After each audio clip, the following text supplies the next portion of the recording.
Okay, so we're going to get started now. Hello everybody. My name is Jenny Burns. Today is May 15th, 2020. This is the Long Island Committee Correspondence Meeting. Today we are gathered together with Diane Sare, candidate for U.S. Senate for New York in 2022, and Megan Beets, who is part of the LaRouche PAC science team. And we have a lot to discuss. Diane, do you want to begin? Sure, sure. I will get started. Uh, so we are in obviously an extraordinary moment. We had a conference call with Helga Zepp-LaRouche earlier this week, and she was talking about a general who said, well, this COVID virus is preparing us for the big one. And as if, another virus that could be more deadly or worse. And what she said is, no, that's not it. We are in the big one because what we have is what's known as a conjunctural crisis, that it's not only the coronavirus, which would be bad enough, but that comes on top of, in the Western world, 70 years of a takedown of our physical productive economy and insane policies, which Merrill was just raising here, of a total disregard for certain categories of the population, whether it's the elderly, whether it's the mentally ill, whether it's people in prison, which was typified by Obama, but we'll get to that later.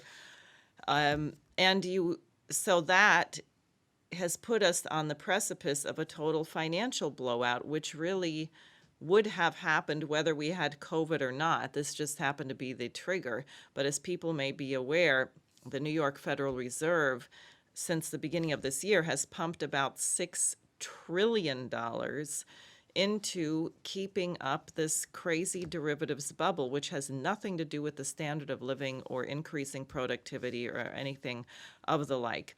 Now, the other effect of this COVID pandemic is that you're seeing the very thin threads and weak points of our essential economy, like food production, are completely jeopardized. So we have had meat packing plants, and we really shouldn't have meat packing plants that process the amount of produce that these plants do. But you have monopolies like Tyson's or Smithfield, or people know Monsanto and so on, which have largely replaced the medium and large family farms, so that if you get a problem, it knocks out a huge chunk of your food supply, and that's what we're seeing. And even though Trump used the Defense Production Act, rightly so, to say that these meat processing plants had to reopen, you obviously can't reopen them if you don't have safe working conditions and if 800 of your workers have tested positive for coronavirus. So we have farmers being forced to euthanize tens of thousands of head of pork, of cattle, and so on. We talked to a farmer out of this office in, I forget if he was in Pennsylvania or Maryland, a chicken farmer. He said, I can't get my chickens processed, so I'm keeping them in the dark full time and feeding them less to prevent them from growing too fast to be able to be processed. So you really see the incredible vulnerability of the system. And this is why LaRouche PAC is actually putting out a platform which is calling for the creation of 1.5 billion new jobs, 1.5 billion worldwide. And I'm just going to give you a few statistics that were put out by the International Labor Organization on employment worldwide. The world's population, they have 7.71 billion. I think it might be a little higher, but at any rate, the total labor force of that population is 3.5 billion. And that may seem relatively low, but in many countries, the underage population is much larger than it is in the United States. Countries in Africa and in South America or in Asia, where a large part of the population is under the age of 15, which is a great potential for the future, but it's not people who are prepared to enter the labor force. And then here's the staggering figure. Out of the 3.3 billion people who are employed right now, or a total informal employment is 2 billion.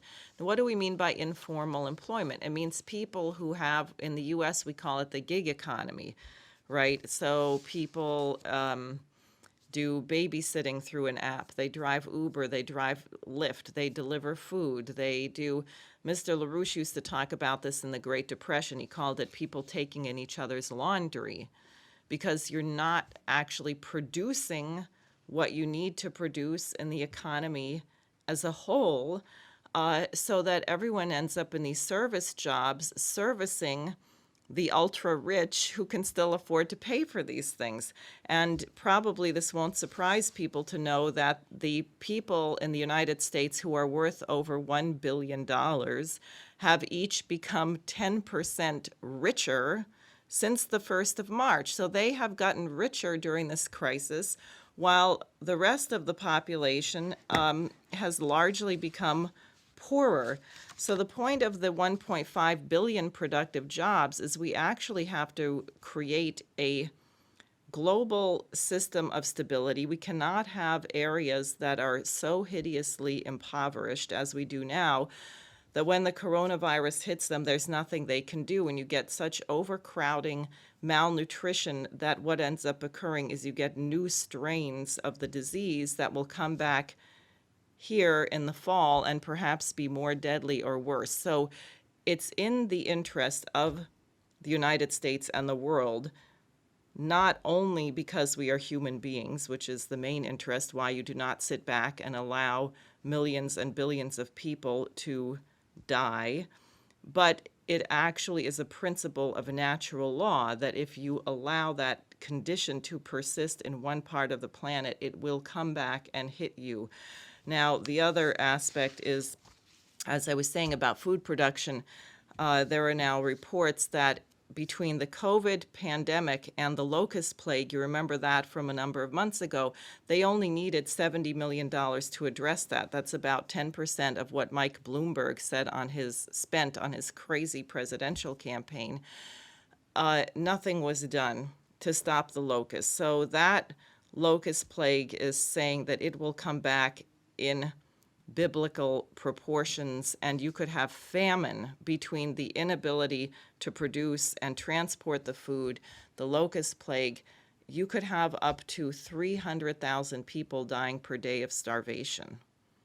And that is unimaginable. That's a city dying per day of starvation, something that is absolutely addressable quickly. Now, these things can be solved, and it would be a great good for the United States, because if we want to create productive jobs, how about we employ people producing what is needed to address this problem? And we're already beginning to do some of that. I saw from one of President Trump's tweets, we sent 1,000 ventilators to India. This week, I know we sent 1,000 to Ethiopia before. That's part of it. There are many, many measures that have to be taken, which we'll discuss.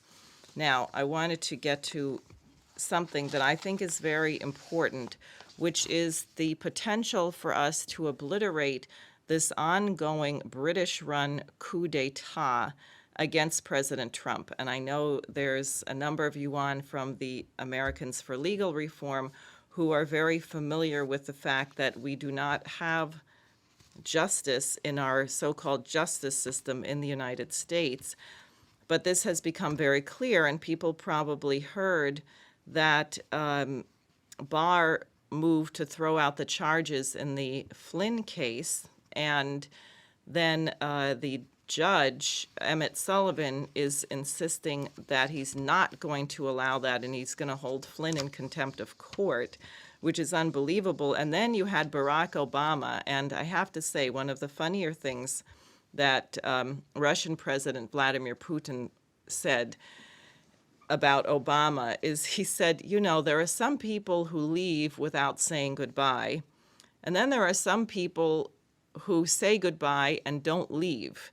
And that is Obama, who moved into his compound to coordinate and run on behalf of the British Empire the whole operation to bring down President Trump, and that's now what's becoming clear. So I'm just going to read to you a little bit from the letter from General Flynn's attorney, Sidney Powell, because after Barr moved to get these charges thrown out, Obama, as you may know, made this statement that he had never heard of anything like this ever happening before. It was outrageous. It had to be reversed. So here's what Sidney Powell writes. May 13th, 2020. R.E., your failure to find precedent for Flynn dismissal. Regarding the decision of the Department of Justice to dismiss charges against General Flynn in your recent call with your alumni, you expressed great concern. Quote, there is no precedent that anybody can find for someone who has been charged with perjury just getting off scot-free. That's the kind of stuff where you begin to get worried that basic, not just institutional norms, but our basic understanding of rule of law is at risk, unquote. She writes, here is some help. If truth and precedent represent your true concern, your statement is entirely false. However, it does explain the damage to the rule of law throughout your administration. First, General Flynn was not charged with perjury, which requires a material false statement made under oath with intent to deceive. And as people know, that was not the case. A perjury prosecution would have been appropriate and the rule of law applied if the Justice Department had prosecuted your former FBI Deputy Director, Andrew McCabe, for his multiple lies under oath in an investigation of a leak only he knew he caused. McCabe lied under oath in fully recorded and transcribed interviews with the Inspector General for the DOJ. He was informed of the purpose of the interview, and he had the benefit of counsel. He knew he was the leaker. McCabe even lied about lying. He lied to his own agents, which sent them on a wild goose chase, thereby making his lies material and an obstruction of justice. Yet, remarkably, Attorney General Barr declined to prosecute McCabe for these offenses. Applying the rule of law after declining McCabe's perjury prosecution required the Justice Department to dismiss the prosecution of General Flynn, who was not warned, not under oath, had no counsel, and whose statements were not only not recorded, but were created as false by FBI agents who falsified the 302. Second, it would seem your wingman, Eric Holder, is missing a step these days at Covington and Burling LLP.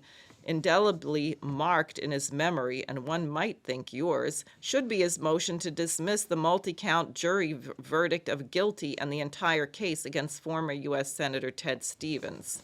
Within weeks of Mr. Holder becoming Attorney General, he moved to dismiss the Stevens prosecution. And by the way, it was the same judge, Emmett Sullivan, and it was an outrageous prosecution.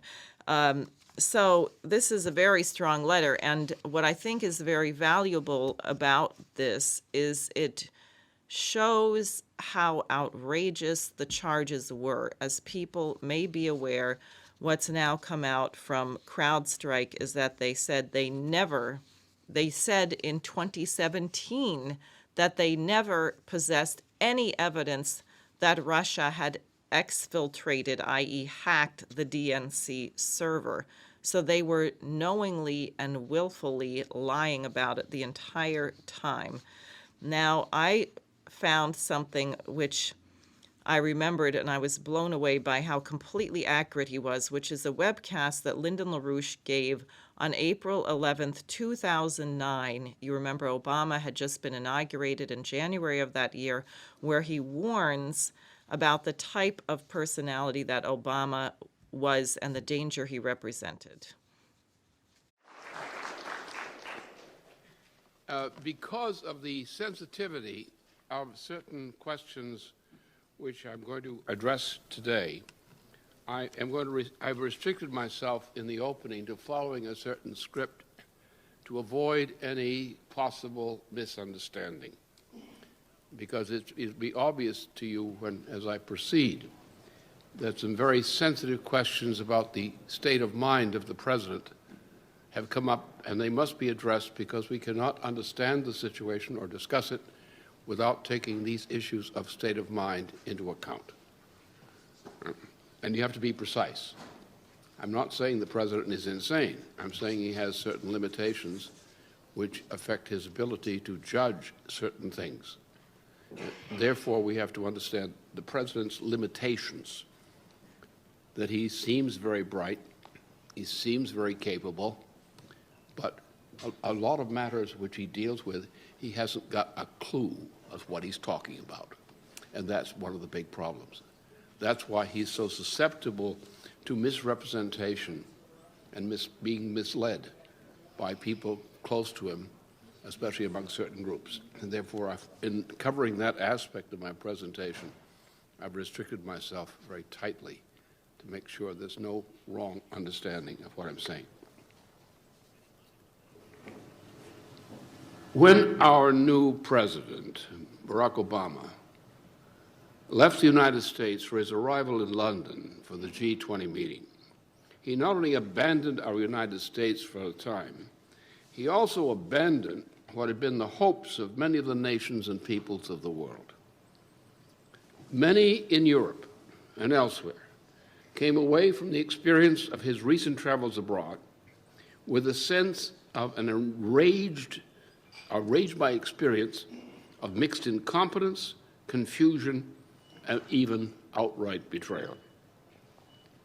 Essentially, for the purpose of that excursion, he had abandoned the fundamental interest of defense of our United States and the furtherance of the particular with a particular expression of treasonous insanity, which we had already experienced under two preceding terms in the White House. Then he left us for Europe and Turkey for a mad dive into what has been since threatened to become a fast track into an anteroom of hell.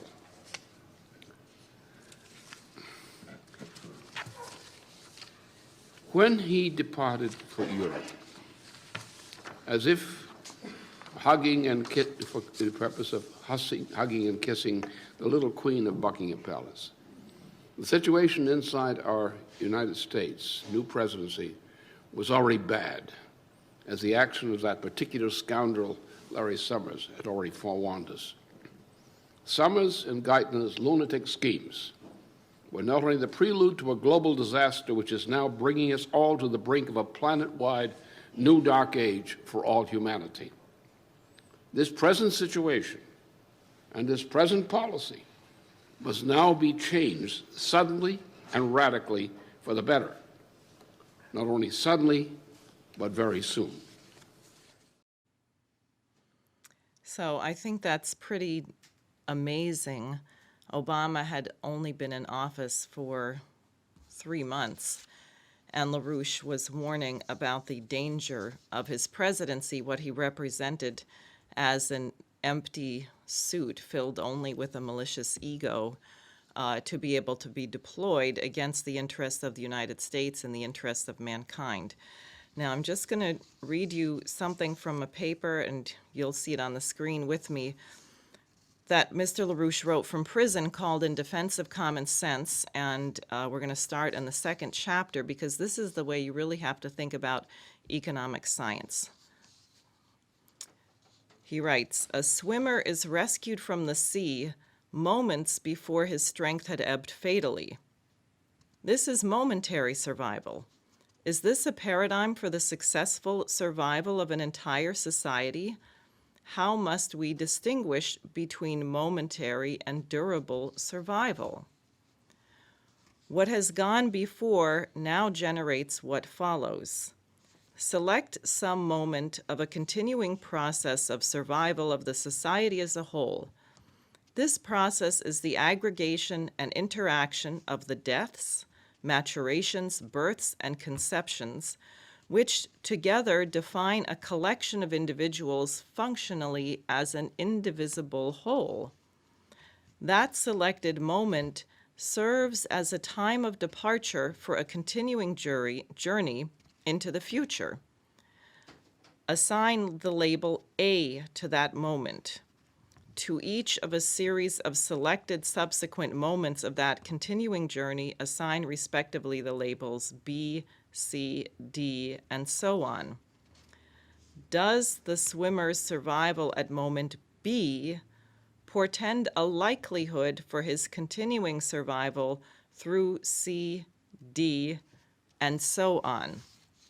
And this is really the critical question that we're facing, because the irony is that actually in some moments, like if you're a first responder rushing to save people in a fire or to put out a fire, or if you are fighting in a war, it may be the case that your own personal death nonetheless allows the society as a whole to advance to the next step. So the question is, does the action in a particular moment not merely allow you to survive for that moment, but does it create the conditions for mankind to prosper at the next moment? And we used to really think that way, and I just took one example of the Transcontinental Railroad. Can you show the one in the snow? This is a picture, as people may know, the Chinese built a huge amount, Chinese workers built a huge amount of the Transcontinental Railroad in just extraordinarily difficult conditions, as you can see here. And you can go to the next slide. And this is the Golden Spike, which occurred actually on May 10th. We're only a few days after that, 1869. Now imagine Abraham Lincoln's thinking. He was in the middle of the so-called Civil War, really should be called the War of Rebellion, and he created a currency, the greenback, to be able to fund this and the war, and he completed, he was assassinated before it was done, but the Transcontinental Railroad, which completely transformed the productive potential of the United States. How many people can you think of, how many political leaders can you think of who think in those terms today? So I'm going to leave my remarks there, and I guess perhaps we can go straight to Megan Beets from the LaRouche PAC science team. Hi. Well, I'm very happy to be speaking to you all. So I want to deliver some good news. And the good news is that what almost everybody thinks of today as economics is dead wrong. The economy is not the markets. It's not buying and selling. It's not Adam Smith's invisible hand, which somehow makes everything work out for the benefit of the super rich. And it's not people's ability to get money. Money is actually an afterthought when it comes to economics. Now, unfortunately, what most people, whether they're conscious of it or not, think economics is exactly that. My ability to get the money that I need so that I can get the stuff, the things that I need to survive, to get along, right? And as Diane was referencing when she was discussing the situation with agriculture in the United States and what we've all experienced in the past weeks as the result of the lockdown, we see what decades of false beliefs about the nature of economics has caused us to do to our own economy. We have eaten it away to the point that a large percentage of the population is non-essential, suddenly has no way of making a livelihood, and is in a pretty desperate condition. Now, that's the general population. Things get worse when you ask the economic experts. And you look at what is touted as a sign, an indicator of a good economy. GDP, the monetary value of everything that's bought and sold, And interestingly, the EU, I'm not sure if they've passed it. I think they did actually, but the EU was trying to make a motion to include illegal drug sales and the monetary profits of prostitution in GDP to make the numbers go up. So GDP, consumer confidence, right? Whether people are willing to spend their money. The markets, the market values, which has an impact on people's quote unquote portfolio. The markets, which today are 99% speculation, gambling, with absolutely no connection to anything happening in the physical universe, such as farming, industry, anything connected to people's livelihoods. Now, the crisis we face is that because of these ideas of monetarism, money value, that was tolerated for 50 years and which are mostly garbage, you have a situation where somebody who went to college to be a rocket scientist couldn't get a job in the space program and was forced to work on Wall Street, where they developed all sorts of crazy algorithms for microsecond trading and so forth. Now, if instead you study the economics of Lyndon LaRouche, who was the most successful economic forecaster of the 20th century, and at least this first part of the 21st century, you know that the fundamental principle of economics is that human beings are not animals, that we are a fundamentally higher order species.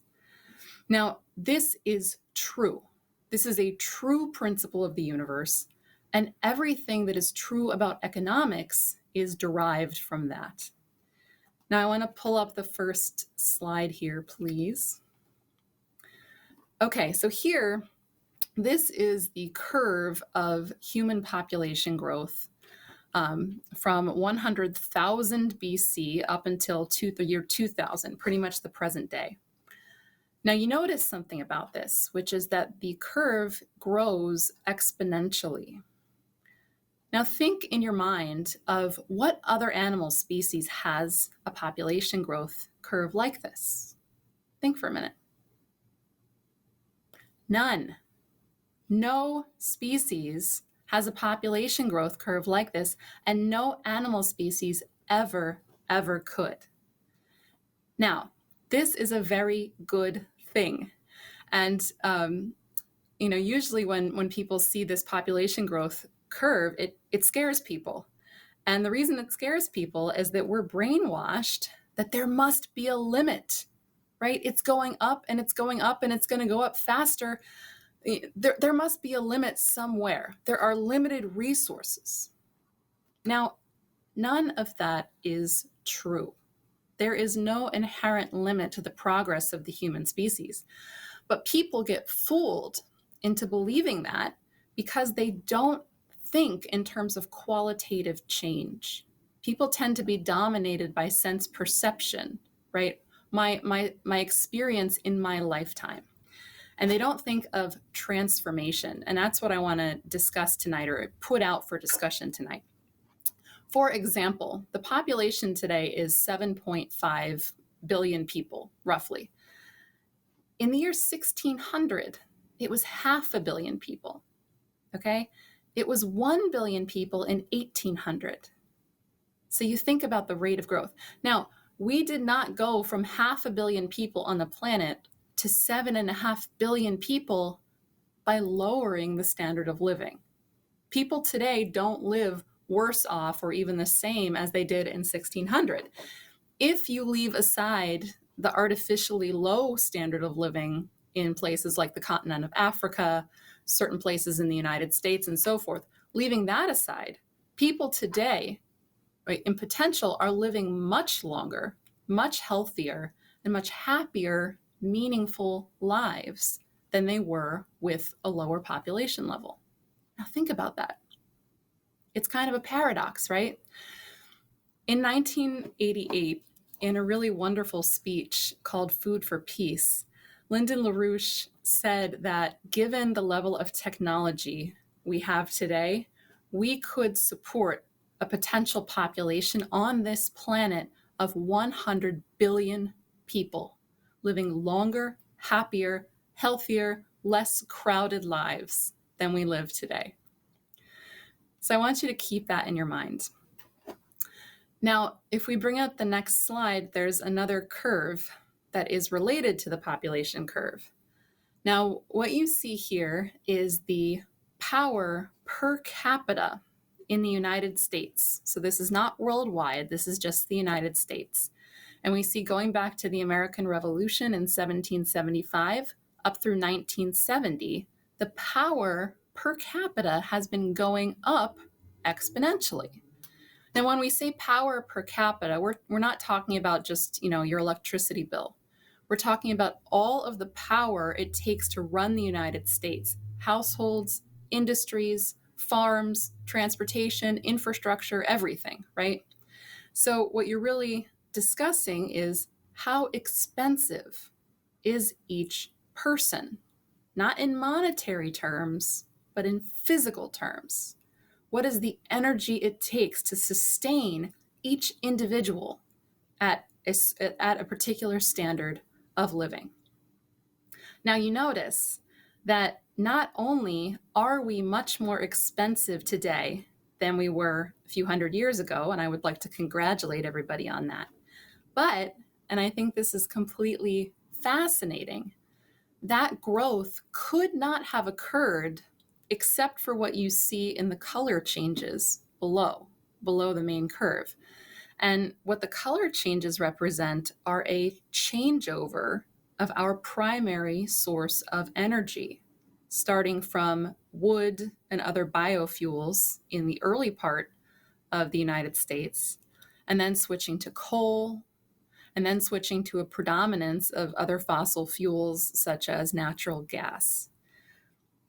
Now, you might say, okay, what the heck does that mean? So let's go to the next slide to get a little bit of an idea. So this table shows how much fuel it would take to meet the electricity requirements of New York City for 1 year. Now, if we used wood in wood-burning plants, it would take 16 million tons of wood per year. When we go to coal, which is a much more dense form of fuel, it takes half as much. If we go to petroleum, you see it takes even less. And now this is amazing. When we go from chemical fuels, burning of fuels, to nuclear power, we drop by orders of magnitude. It would take 55 tons of uranium, right? 5 million to 55 tons of uranium to provide electricity for New York City for a year. If we go to fusion, which is the next line down, it says deuterium, tritium. Fusion fuel, it takes less than 1 ton because of the density of energy in this fuel source. Now, what is this changeover the result of? And here's where this thing about human beings not being animals comes in. We don't make discoveries by tripping over them. We do not, we don't find something like the way that a monkey finds a rock and smashes something with it. That's not how it works. Creative discoveries of new principles are generated within the imagination of a sovereign individual. Now, sometimes that individual is in dialogue with other people, collaborators, but the discovery happens within the sovereign mind of a single thinker. Now, this thought, this discovery is something that nobody has ever thought before. And the real miracle of being human is that this invention in our minds, the invention of a potentially new principle, if it's true, corresponds so closely with the real world around us that the universe responds. We get new powers. We have access to do new things in the universe that we could not do before. We have greater control over matter, over energy. We can create new elements that we didn't have the power to before under our older system of beliefs. There was a Russian scientist named Vladimir Vernadsky who lived he died in 1945, and he posed a provocative question, which is that how do thoughts, which are not a form of energy, they don't weigh anything, they don't take up any space, but how do thoughts exert such a powerful effect in transforming the earth and the world around us? Now, that process of new leaps of discovery, which bring us to higher and higher levels of mastery in and over the physical universe, that's the only thing that can be called valuable in the economy. That's the only thing that lends any value to money. Now, I want to bring up two examples of the kinds of discoveries we're going to have to make and pursue. So let's bring up the next slide. So all of you Long Islanders should recognize a fellow Long Islander in this picture. And it is not the person who's saluting you. That is Jim Irwin, and he's from Pittsburgh. But it's the big guy in the middle. That is the Lunar Module, which was born and bred on Long Island. And we're going to come back to that in a moment. I want to go to the next slide and talk a little bit just for a minute about nuclear power. Our ability to manipulate the nucleus of an atom, which is something that we have never seen. We've only seen it in the imagination. We manipulate the nucleus of an atom both in fission power and now in fusion power. And by doing that, we gain access to orders of magnitude more power than we had with coal, with oil, with these really silly solar panels and windmills, which are a waste of resources and time. Our mastery over fission and fusion have allowed us to create new elements which didn't exist before, and to create variations of existing elements, which are called isotopes, which have many uses in industry, metallurgy, and many of you might be familiar with them in their use in medicine, which have been put to use to save many, many lives. Now, the atomic age, where we began to move beyond just chemistry and chemical compounds in our interaction with matter, this really began to take off in the 1950s and 60s. And I want to briefly come back to this chart of energy density that I showed you before. Now, I cheated before and I cut off the end of the chart. If we look now at the watts, the power per capita in the US all the way up until 2010, you probably noticed something, which is that the curve stopped going up. It flattens out. And it also now includes a new color, which is that red sliver of nuclear power. This was artificially cut off, not because of any scientific reason. It was cut off because of policy, because there was a decision, a terrible decision of US policy to cut the budget to stop progress. Now, if you go to the next slide, we see where we ought to have been. This chart was made based on projections from the John F. Kennedy administration of where we should have been by 2010. And you see the potential there with the mastery of fission power, and then we could also add fusion power to that. So this atomic age and what it gives us the potential to do, and the space age are really one and the same thing. They're really a married couple. And I want to come back to our friend from Long Island, the Lunar Module, which put people on the moon. Now, during the peak of the Apollo era, there were 400,000 people employed in the space program from 20,000 different firms, private firms, and universities. Now, there was a study that was done in 1976 by Chase Econometrics. It's kind of a famous study. And it showed that for every dollar that was invested in the space program, we got $13 to $14 out of it in terms of the spin-offs and benefits to the economy. Now, that starts to give you a clue. It's kind of a shadow, maybe an inadequate shadow of what really happened with the space program. And it's inadequate for a couple of reasons. One, because it discusses the benefits in terms of money. And you really can't measure it in terms of money because the dollars that were invested into the program represent something totally different than the dollars of the economy post-Apollo. But the other reason is that the benefits of the breakthroughs that were made during the space program didn't stop in 1976. This was a fundamental transformation of the economy across the board in every sector. Today, you have farmers that use satellites to drive their tractors and plant their crops and have enormously high yields compared to farmers using lower technologies. You have revolutions that have happened in welding, in laser machining, and I could go on and on and on. But this pushed the bounds of what we thought we knew about the physical universe.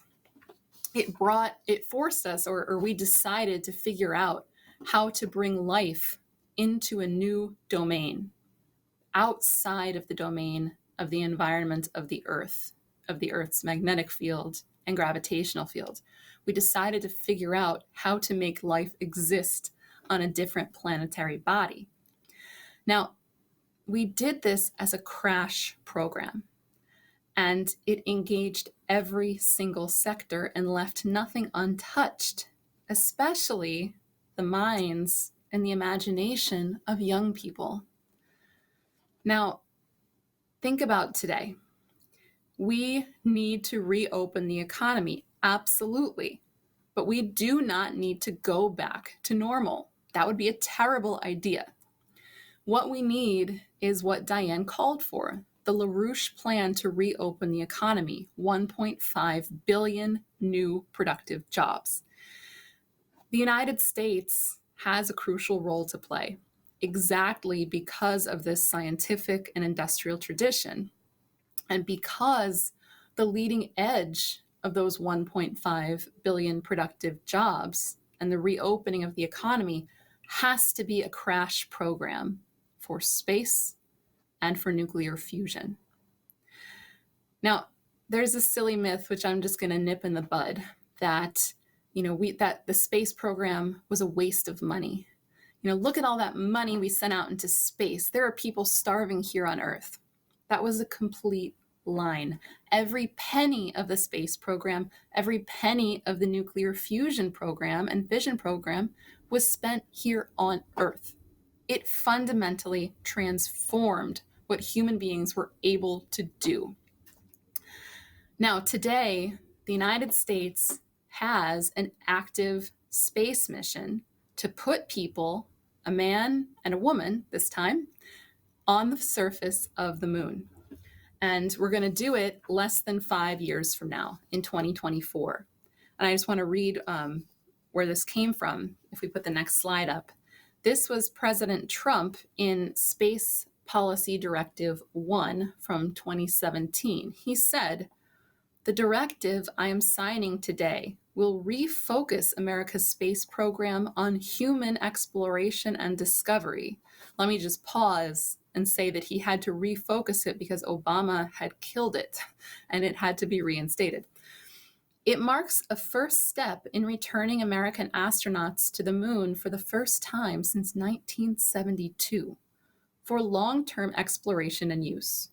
This time, we will not only plant our flag and leave our footprints, we will establish a foundation for an eventual mission to Mars, and perhaps someday to many worlds beyond.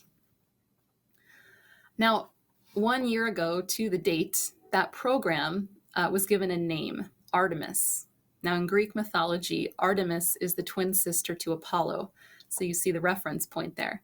If we can just pull the slide, this is by no means a complete outline of the program, but just a few highlights. By the end of next year, the Artemis 1 mission will launch, and that giant rocket that you see on the left, which is kind of an artist's sketch or whatever you want to call it, that is the only rocket of its kind that will have flown since the 1970s. It's a heavy lift rocket. So in 2021, we will launch an unmanned mission, Artemis 1, which will send a capsule to circumnavigate the moon and return to Earth. In 2022, we will send up Artemis 2, which will be a manned mission on that giant rocket, where people will circumnavigate the moon for the first time since 1972. And finally, in 2024, Artemis 3 will carry people to the surface of the moon. Now, this will be followed up in 2028 by the establishment of the beginnings of humanity's first permanent base on the moon, which should be, and to be honest, has to be, an international effort. There's a lot more to say about that, but for time reasons, I won't. This is going to be the basis of the first missions to Mars. Now, we have this program in place. This is being funded by the skin of its teeth, but it's being funded, it's underway. What must happen is that we must mobilize to take full advantage of this program to begin a massive employment program, especially of young people, in the fashion of Roosevelt's Civilian Conservation Corps, kind of a space CCC. Train these young people to be scientists, engineers, technicians, medical specialists. We can employ millions of young people and hundreds of thousands of older people to train them in this kind of driver crash program. Now, you want to solve the pandemic. You want to solve the problems of mankind here on Earth. Go to space. Study life off of the planet. For example, we know from astronauts on the space station that viral infections are reactivated in space. Why? Let's figure that out. We know that pandemics show a relationship to the solar cycle. Why? We should study these control mechanisms of viruses, of the development and evolution of life, and you're not going to be able to access that from our cozy little womb of the Earth. You have to get out into different conditions. So this is not an option. You have to bring humanity to a new level. That's the only valid meaning of reopening the economy. This would be a totally new kind of economy, and we shouldn't settle for anything less than that. So I just want to end by reading a quotation from LaRouche from 1983. You can bring the slide up here so you can see it. This is from a book called There Are No Limits to Growth.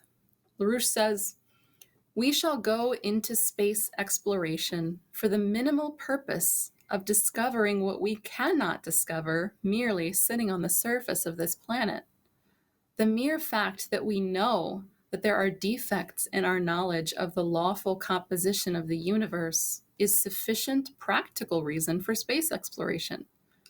We already know from the achievements of NASA, for example, that everything we develop in the course of preparing the exploration of space has rather immediate benefits in terms of the conditions of life on Earth.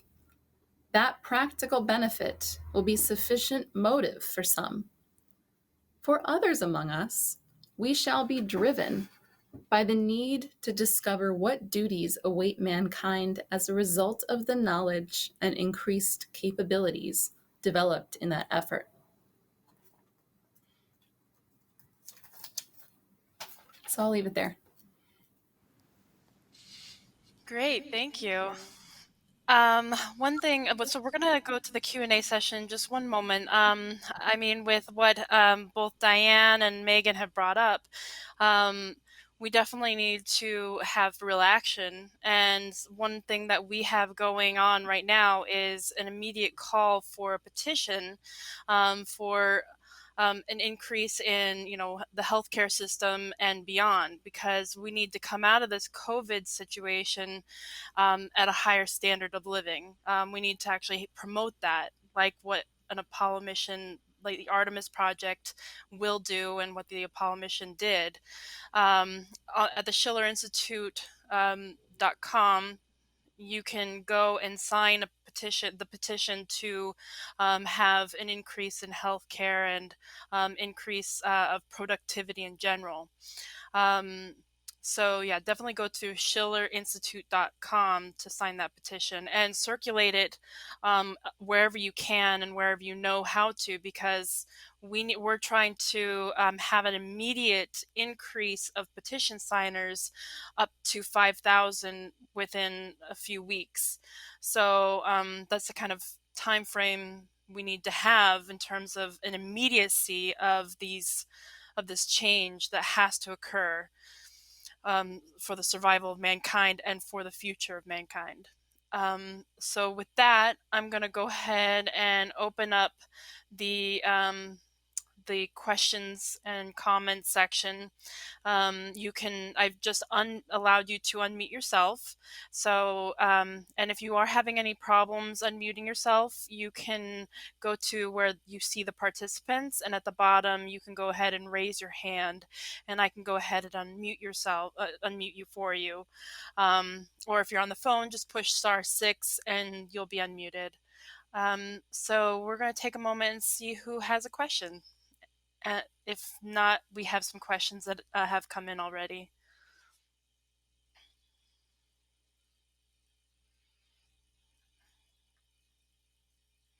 Okay, so while we wait for people to unmute themselves, and don't be shy, we definitely want to hear from you. So the first question we have is, what do you mean by productive jobs? What determines whether a job is productive? Megan, do you want to Yeah, I'll start? start. I'm Yeah. sure you'll have things to add too. So think back to the chart that I showed with the energy density, similar to the population chart. So if you study Lyndon LaRouche's Science of Economy, he discovered, or maybe you'd say invented, a metric for economic progress, which also is the measuring stick that we use to determine productivity. And that is potential relative population density. Is humanity increasing its ability to support a higher population density at a higher standard of living? If an effort in the economy is contributing to that, it is productive, right? It is valuable. It has value in our economic system. So, you think of today of what kind of efforts would contribute toward that. Well, for example, something that would contribute toward that is a massive jobs program to train people to build high-speed and maglev rail in the United States. This is sorely needed, and it would immediately increase the productivity of your farm base in the middle of the country, for example. Another example would be people employed in a crash effort for the development of fusion power, both scientists working on the fundamental scientific problems of nuclear fusion, but also technicians who are being trained to run the fusion machines and would be prepared to implement commercial fusion power. That's another example of the kind of effort that would qualify as productive. Now, things that are not productive are things like a day trader, people who are sapping the resources of the country in monetary schemes. For example, I brought up this kind of humorous example of the European Union desiring to include illegal drugs and prostitution in the GDP. But for example, we have, I don't know how many, but many, many, many hundreds of, maybe thousands of marijuana shops in the United States because under Obama, we started legalizing drugs, right? This is not productive employment, even if the person makes money, right? It's contributing to a negative trend in that ability to support the population at a higher cognitive level. So anyway, I don't know if that answered your question, but those are some thoughts. Maybe Diane wants to add to that. I'll just add one thing, and then it looks like maybe Joy has a question. I'm not sure. But there are different, well, Mr. LaRouche defined productive in a particular way, that is producing a market basket of goods. And he had bar diagrams where he talked about what is required to support the family members of the workforce, to support the population. Also, what things have to be produced for your plant and equipment, your capital goods, what you need in terms of water, power, transportation, things like this. These are actually physically productive. There are other parts of the economy which are necessary, which you would not necessarily call productive in that sense. You're not producing something that's going to be consumed physically, but you can take teachers, healthcare workers, engineers, scientists, researchers. These are also areas of necessary economy which you would not count as part of the so-called productive or manufacturing workforce. Nonetheless, they are very important and critical to your economy as a whole. And then beyond that, what Megan is talking about is you have waste, really, which is not only not productive, but the things that are a drain on your economy as a whole. So one way you see this is what happened when we had to shut down the country because of COVID. Will only essential workers keep working? Well, it looks like we don't have all that much that's terribly essential. And I think this is something to really consider. You see why we have such a horrific vulnerability, because we no longer are a productive economy. And one of the ways you measure your product or the growth of the economy is the ability for people to become more and more productive. If you think about the difference of what a farmer can produce, if the farmer has a tractor versus an ox. So it may be the same farmer, they probably would look the same, they have 2 arms, 2 legs, it's a human being, but a farmer with a tractor can get a lot more done than a farmer with an ox. And so that's the point of these kind of investments, which allow you to increase your production actually in a nonlinear way, geometrically, not arithmetically.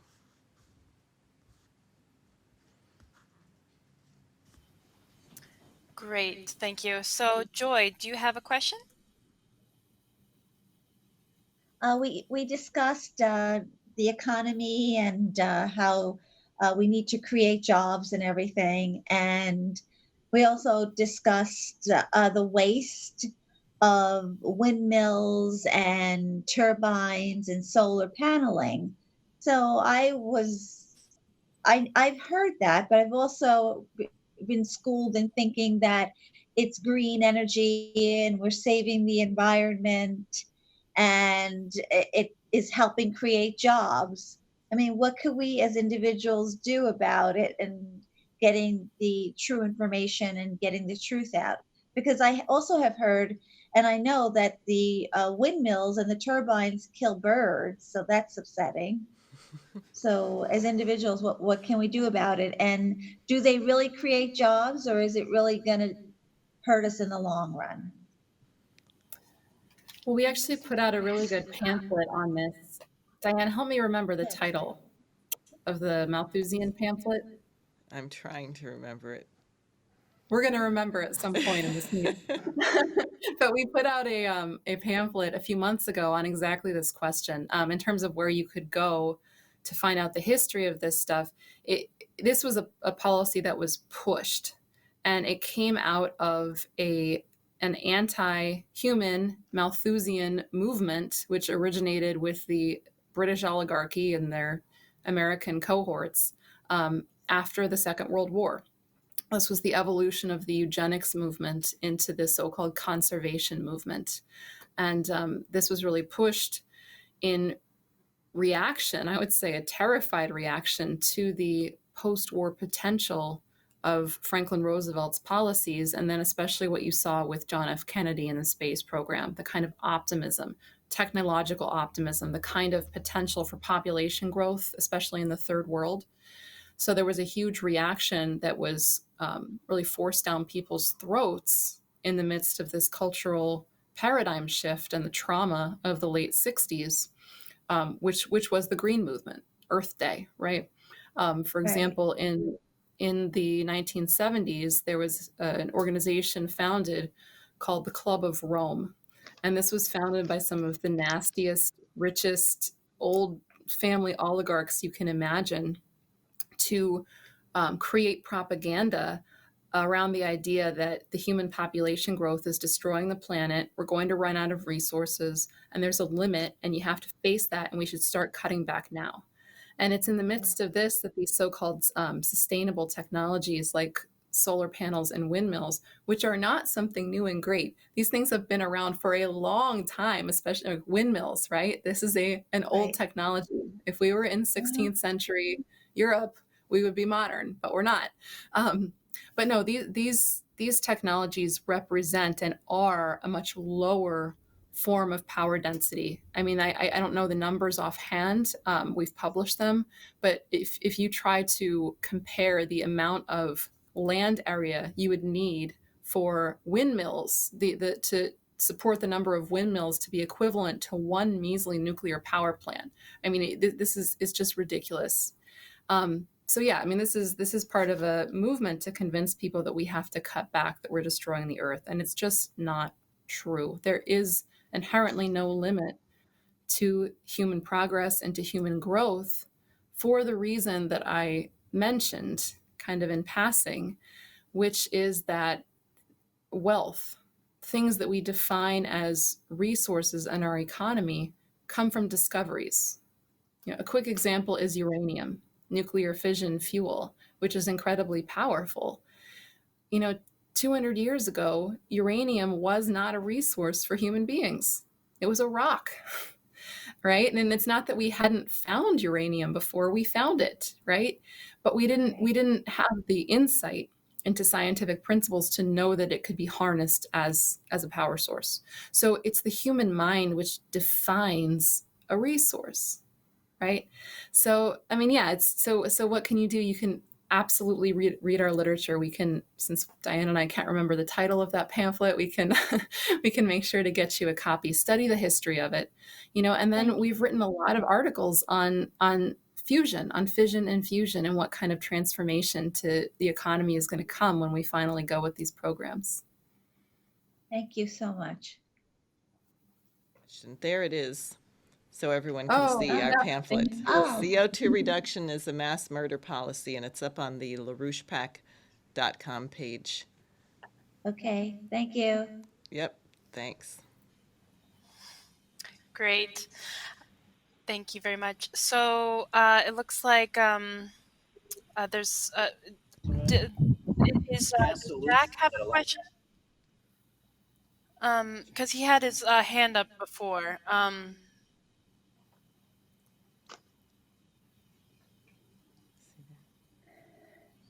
If not, Is he able to caller, unmute?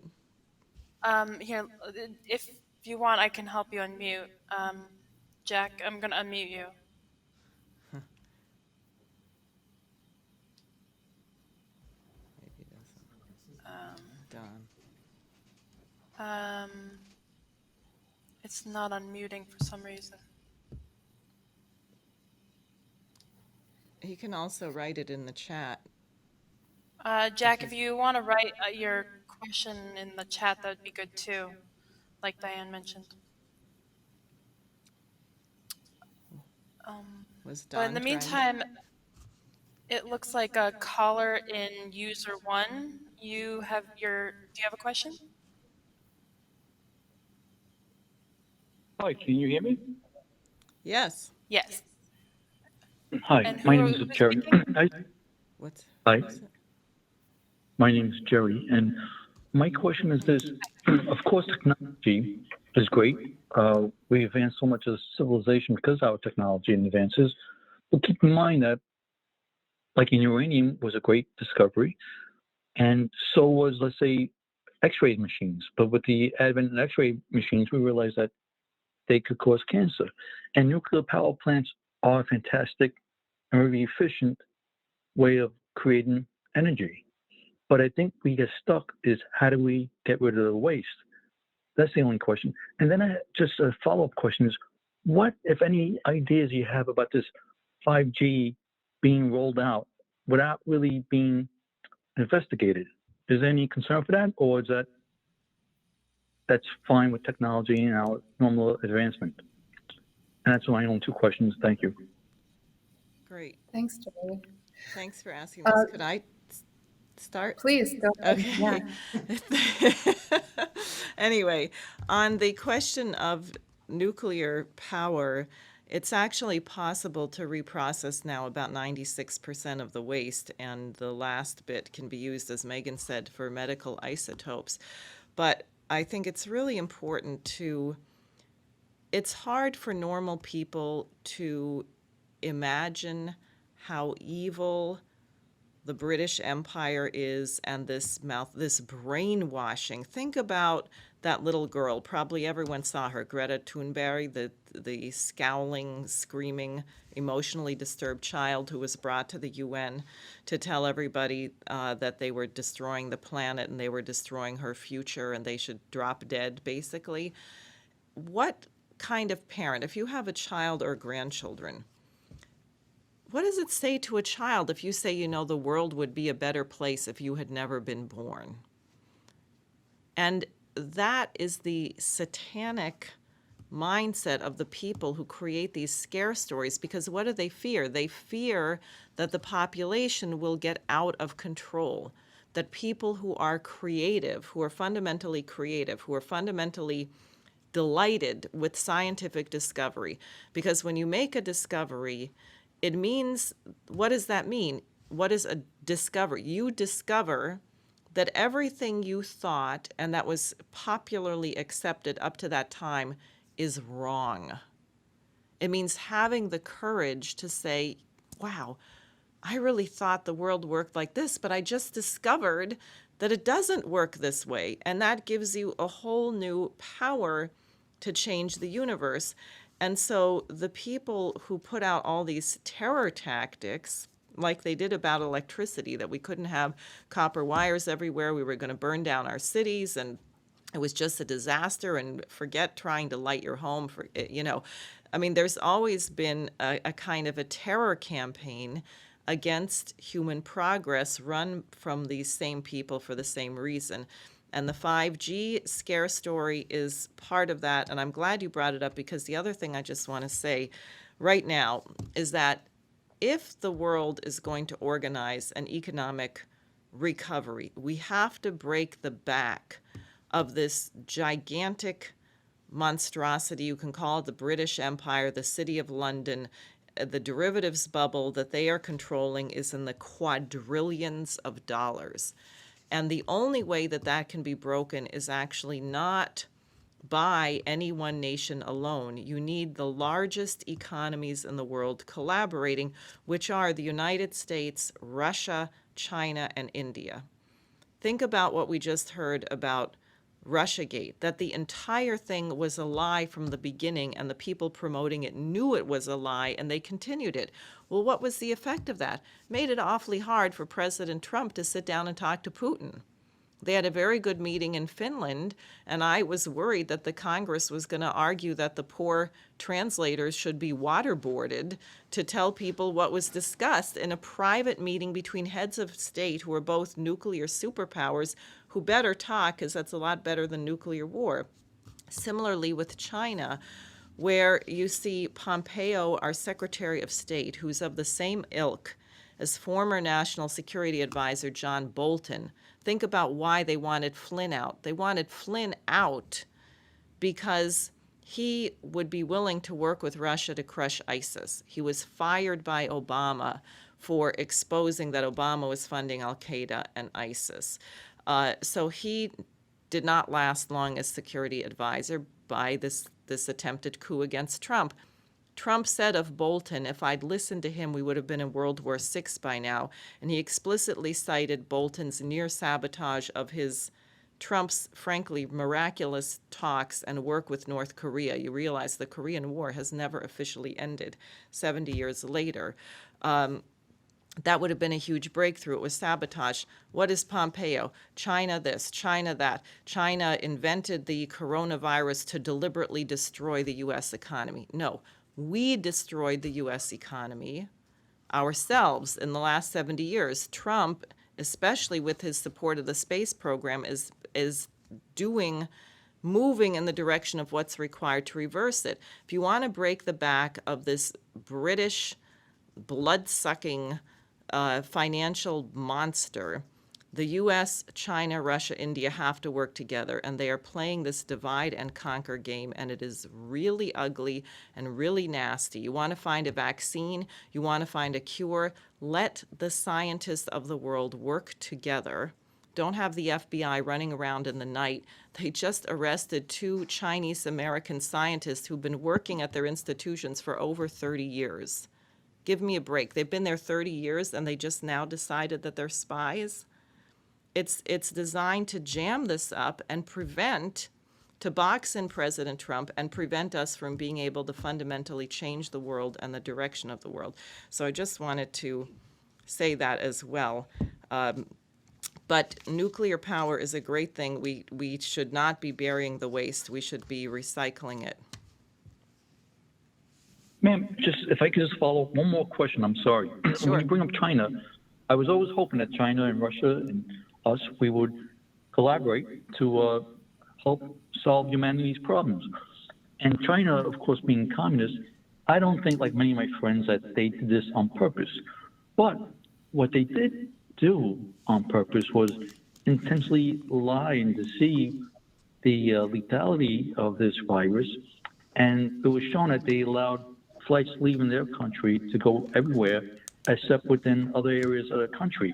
And I understand you could even give them a pass because maybe they were hoping in their own crazy communist way that this isn't as bad as they thought. But I just feel a little more reluctant of collaborating with them as opposed to Russia. I mean, I just hope that what they're thinking is they acted out of fear rather than any type of evilness towards us, you know? I'm really glad you brought that up. First of all, we'll start. China, it's true, in the first few weeks when the virus came out, I think they didn't really know what it was. They had just signed a trade deal with President Trump, which they were very happy about. Both sides were. And I think that local officials were terrified when it came out, and they did try and silence the doctors. President Xi Jinping came in and replaced the local leaders who were involved in that. And by January 7th, the government of China had made available to the entire world the details of the genome causing the virus. And on January 23rd, when they closed down Wuhan, they were actually very clear. They had to close down the city about the danger. And furthermore, a Canadian professor went and got the flight records that Niall Ferguson, which this probably won't surprise you after what we just discussed. Niall Ferguson is a British propagandist who taught at Harvard and then at Stanford. Niall Ferguson is the source of the story that flights were leaving Wuhan after January 23rd and flying all over the world. And when the flight records that Niall Ferguson himself claimed to be using, when this professor went and looked them up, it showed that the last flight out of Wuhan was in the morning of January 23rd. All the other flights were canceled. So this was just a bald-faced lie. And that's what I'm referring to, which unfortunately made its way into Trump's mouth. He repeated it, but it was proven to not be true. And I think it's important to think through.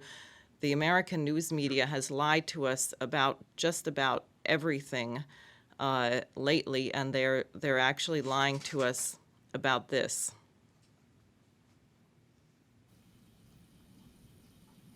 Thank you very much. You're welcome. Thanks for asking. Okay, and do we have any other questions? You can go ahead and go ahead. Is that? I have to. Oh, okay. You can raise your hand if you have a question, or just unmute yourself to speak up.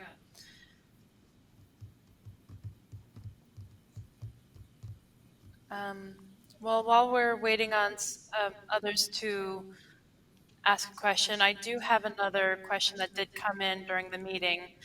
Um, it states, what are some physical development ideas that could be immediately started if we didn't have to worry about funding or, a crisis that we're in right now? Oh boy. That's kind of How much fun. time do you have? Well, we've put out a whole, actually 2 volumes so far of a report called the Eurasian, wait, I'm going to get this wrong again. The New Silk Road Becomes the World Landbridge. And in it, it documents a whole hundreds of development projects that are already planned out in some stage of planning, some of them completely planned out, which could be gotten underway immediately. This is across the entire world on every continent except maybe Antarctica, and we'll get there someday. But we're talking high-speed rail networks. Let's just think about the United States, for example. We need thousands of miles of high-speed electrified and or maglev rail to be built in the United States, both east-west and north-south. If we fulfill the idea of the World Land Bridge, this needs to continue up north, across the Northwest, up to Alaska, and across the Bering Strait. The studies have been done. The feasibility studies, many of them have been begun or done. We could build a tunnel under the Bering Strait. This is a 100-year-old idea. So that should be gotten underway. New water systems in the southwest of the United States to irrigate and refill the Ogallala Aquifer. This could be gotten underway. Rebuilding our cities. I mean, we think about New York City. Diane's an expert on this, on what needs to be done to rebuild the metro rail systems and transportation infrastructure in and around New York City. So, like I said, how much time do you have? There are so many projects in terms of immediate need that could be gotten underway now. We have the technology. China's already been implementing a lot of these kinds of projects. We could learn from what they've experienced in what they've been doing over the past few years. And then obviously the kind of scientific crash programs that I outlined should be funded fully. We have the facilities at universities and research centers across the country for fusion research and for space research, so we should just staff it, fund it.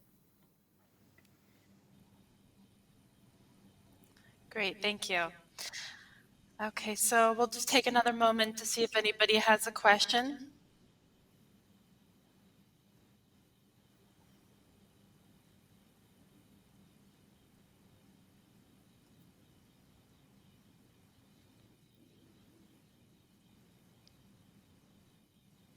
Okay, so maybe we don't have any questions, which is fine.